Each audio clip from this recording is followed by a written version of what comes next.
Olá a todos, aqui o pastor Edmar da Casa de Oração Atos 12. Hoje eu quero falar sobre um personagem muito popular na Bíblia. Se trata do personagem chamado Jó, do livro de Jó. Personagem muito conhecido pela sua paciência, pela sua fé, pela sua perseverança, pela sua provação. Mas antes de entrar no assunto desse vídeo, eu gostaria que você desse o seu like, que você se inscreva no canal, compartilhe esse vídeo, me ajude a propagar o Evangelho, me ajude a tocar as pessoas com a palavra de Deus. E nós gostaríamos de falar hoje sobre esse personagem Jó, mas não especificamente sobre Jó. Eu gostaria de falar sobre as filhas de Jó.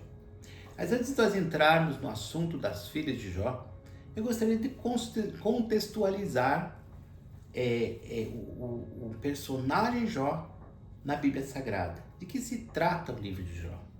A Bíblia fala em Jó, no capítulo 1, versículo 1, assim: na terra de Uz vivia um homem chamado Jó.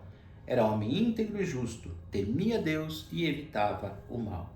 Esse livro conta a história desse homem que era um homem justo, era um homem que temia Deus, era um homem que praticava a justiça. Mas Jó, ele foi provado por Satanás. Na verdade, Satanás tenta Deus e diz assim: você abençoa Jó, Jó é um homem muito próspero, muito rico, e Satanás diz assim: Jó é justo, Jó teme a Deus, porque o Senhor o protege com prosperidade, com bênçãos. Se ele não tivesse isso, ele não seria justo, ele não te seguiria. Então Deus permite que Satanás toque na vida de Jó. E aí esse homem passa por uma série de provações, ele perde tudo que ele tem, ele fica absolutamente na miséria. E como se não bastasse, ele pega uma espécie de lepra, em que feridas purulentas se espalham pelo corpo dele, e ele totalmente falido, doente, ele se debruça no chão, ele senta ali, coça suas feridas com um caco de telha. Chegam ali 3 amigos e começam então a dialogar com ele, e o livro ele transcorre em todos esses discursos entre Jó e os amigos de Jó, e o tema é: por que você está passando por sofrimento? Você tem algum pecado, você tem algo que você precisa se arrepender, porque Deus não deixaria um justo sofrer. O tema do livro, ele se coloca tentando abordar o problema do mal. E os discursos daquelas pessoas não resolvem o problema do mal, não se chega a uma conclusão. Mas quando Jó tem uma experiência com Deus relacional, uma experiência de pai para filho, quando Jó percebe que toda a justiça dele, todas as qualidades morais dele não são o que aproximam ele de Deus, ele percebe que ele precisa de um redentor na vida dele e que ele precisa de uma experiência de relacionar-se com seu Deus, de conhecer a Deus de modo íntimo. Aí então, Jó, ele percebe isso e ele sobe um nível espiritual, sobe um nível do relacionamento com Deus. E aí fala que os intentos de Satanás são frustrados na vida de Jó, porque Jó não peca. Jó, além de permanecer fiel, ele sobe patamares no relacionamento com Deus. Então, toda a sorte de Jó é restaurada, tudo aquilo que ele perdeu, ele tem. E aqui no finalzinho do livro, no capítulo 42 do livro de Jó, fala assim: o Senhor abençoou o final da vida de Jó, mais do que no início. Ele teve 14.000 ovelhas, 6.000 camelos, 1.000 juntas de boi, 1.000 jumentos. Também teve ainda 7 filhos e 3 filhas. A primeira filha deu o nome de Gemina, a segunda de Késia, a terceira de Queren-Hapuque. Em parte alguma daquela terra havia mulheres tão bonitas como as filhas de Jó, e seu pai lhe deu herança junto com seus irmãos.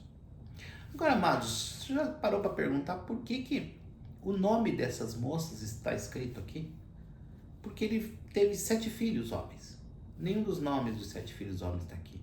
Mas as 3 meninas ele cita pelo nome, o texto cita pelo nome. E nós podemos entender que toda vez que a figura da mulher aparece na Bíblia, ela pode significar um apontamento profético para a igreja. A mulher simboliza a igreja. Como assim? Apocalipse fala que a igreja é a noiva de Jesus. É a noiva do Cordeiro, a figura da mulher como uma noiva de Jesus. O livro de Cantares é a noiva com o noivo, simboliza Jesus e a sua igreja. A mulher ali vestida de sol em Apocalipse, ela simboliza a igreja perseguida, que o dragão persegue, ela foge para o deserto. Então, toda vez que a figura da mulher aparece na Bíblia, simboliza a igreja. E eu entendo que essas meninas, a história dessas meninas, os nomes dessas meninas, ela tem uma mensagem para a igreja dos nossos dias, para a igreja através dos tempos. O nome dessas meninas fala a minha vida e a sua vida. Por quê? Olha aqui, a primeira menina, a primeira filha de Jó se chamava Gemina. E Gemina é um nome hebraico que significa pomba. Mas pomba no sentido de que é a mansidão da pomba. É aquela coisa meiga, carinhosa, amorosa. Então o nome Gemina, ela remete a uma noção de ser amorosa. Ela remete ao amor. E um traço do nosso Senhor Jesus foi que ele amou. E mais do que isso, ele tinha muitos relacionamentos de amor, tinha muitos relacionamentos de afeto. João 11,5 fala que Jesus amava a Marta, a irmã dela e Lázaro. Era uma família que era muito próxima e íntima de Jesus, que ele tinha muito amor, muito afeto por essa família. Fala que João, em João 13:23, o discípulo João era o discípulo que Jesus amava. Jesus tinha carinho por João, assim como todos os seus discípulos, mas ele era muito chegado em João. Jesus manifestava o amor, exercia o amor, exercitava o amor. Amados, esse é um traço da igreja. Nós, que somos igreja do Senhor Jesus, que temos o Senhor Jesus como Senhor e Salvador da nossa vida, nós precisamos manifestar o amor de Deus para as outras pessoas. Sabe, a igreja ela pode fazer muitas coisas. A igreja ela pode construir prédios suntuosos, fazer eventos maravilhosos. Mas o mundo secular, o mundo sem Deus também pode fazer isso. Inclusive, ele vai fazer melhor. Nós podemos fazer um prédio maravilhoso, o mundo vai fazer um prédio melhor ainda. Nós podemos fazer eventos maravilhosos, o mundo vai fazer eventos melhores.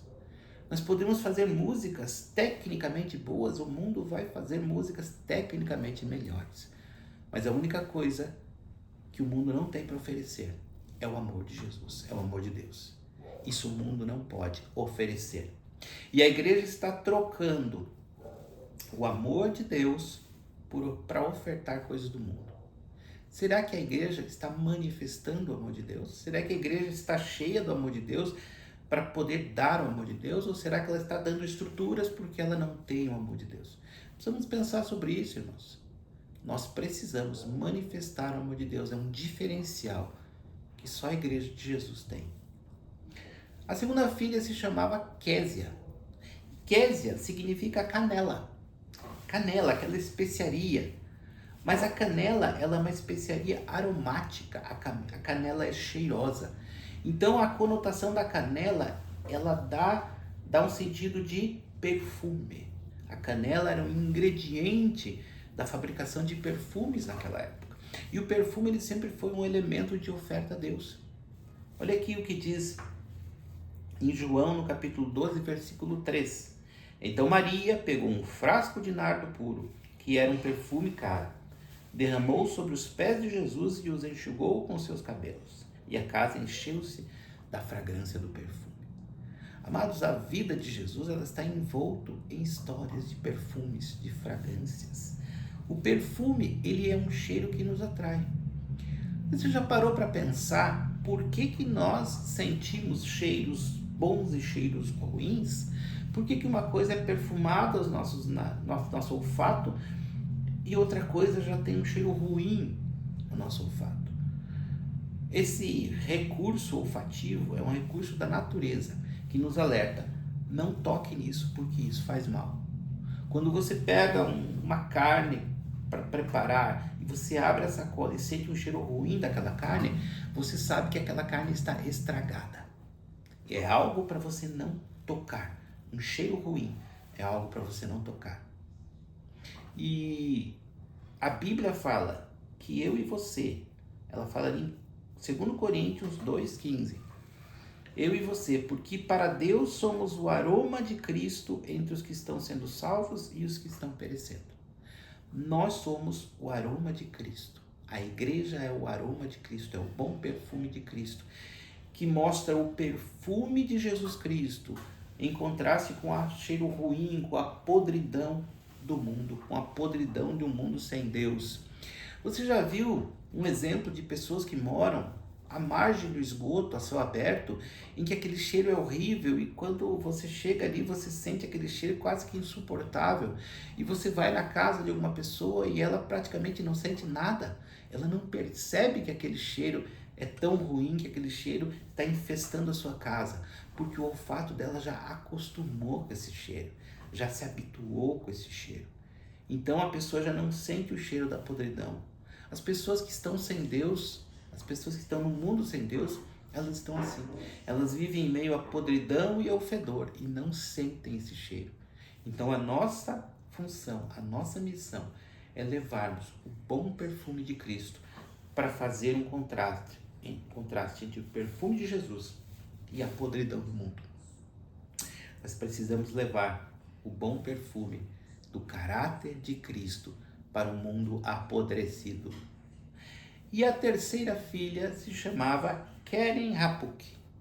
Keren Hapuk é o nome de um recipiente, uma espécie de um chifre, em que se colocava uma tintura. E essa tintura servia para pintar os olhos. Era como se fosse um estojo de maquiagem. Então o nome Keren Hapuk remete à beleza. Olha só, a beleza. E nós podemos ver que nós somos atraídos por coisas belas. Você já parou para pensar que a natureza, ela cria beleza para os nossos olhos? Um pôr do sol, uma montanha, um mar, uma flor. O mar é algo majestoso. Por que ele parece tão bonito para nós? Será que é para nós sermos atraídos por meio do mar? Não, dá a impressão, amados, que Deus ele cria beleza pelo simples fato de nós admirarmos ela. Porque a beleza, ela reflete a magnitude de Deus. Ela remete à grandeza de Deus, à beleza de Deus. Salmos 96:9 fala assim: adorai o Senhor na beleza da sua santidade. Nós precisamos levar a beleza da santidade de Jesus para um mundo sem Deus. E um mundo sem Deus em que está cada vez mais invertendo os padrões de beleza. Você já parou para pensar que as obras de arte hoje em dia estão meio esquisitas? Muitas vezes você coloca ali entulhos de construção, um balde em cima, alguns elementos do lado, algo tosco, algo vil, algo abjeto, e vende-se como uma obra de arte. Performances totalmente pornográficas, totalmente baixas, são mostradas como sendo performance artística. E isso, amados, é um sistema do mundo querendo inverter, transformar o feio em belo. Dizer que o feio tem a sua beleza, que o feio tem a sua virtude, que o vil tem a sua virtude, que o vil tem o seu valor. É admirar as coisas baixas, é admirar as coisas horríveis do mundo como se aquilo fosse beleza. Isso faz parte de uma reengenharia social para tirar a figura do belo, tirar a figura do sublime, tirar a figura do magnífico, tirar a figura do soberano das mentes das gerações. Fazer com que as gerações adorem o que é feio, o que é vil, o que é abjeto. Adorem ao próprio Satanás. Quando você tira a beleza e você admira a feiura, você passa a admirar coisas ruins, coisas vis, coisas totalmente fora da santidade de Deus. Então nós precisamos levar a beleza da santidade de Deus, a admiração do que é belo, passa pela admiração do que é santo, da admiração do que é Deus, da admiração da soberania de Deus. Nós precisamos levar a beleza da santidade de Deus para o mundo sem Deus. Nós precisamos ser essa igreja, amados. Não importa se você é da igreja A ou B, dessa placa ou de outra placa, se você tem Jesus no teu coração, você é a igreja de Jesus. E você transfere a beleza da santidade de Jesus, o bom perfume de Cristo e o amor de Deus para as pessoas. Você tem essa incumbência. E finalizando aqui, fala que Jó deu herança para essas 3 meninas junto com seus irmãos. Elas herdaram propriedades do pai, o que não era comum naquele tempo. Naquele tempo os homens eram os herdeiros e as mulheres simplesmente se casavam. Mas essas moças receberam herança junto com seus irmãos. O que eu quero dizer com isso? Que a igreja que manifesta o caráter de Cristo, a beleza de Cristo, o amor de Cristo, o perfume de Cristo, que manifesta o seu caráter para o mundo, essa igreja é herdeira das promessas de Jesus. Se você é essa igreja, você é herdeiro, é herdeira das promessas de Jesus. Um beijo no seu coração e até o próximo vídeo.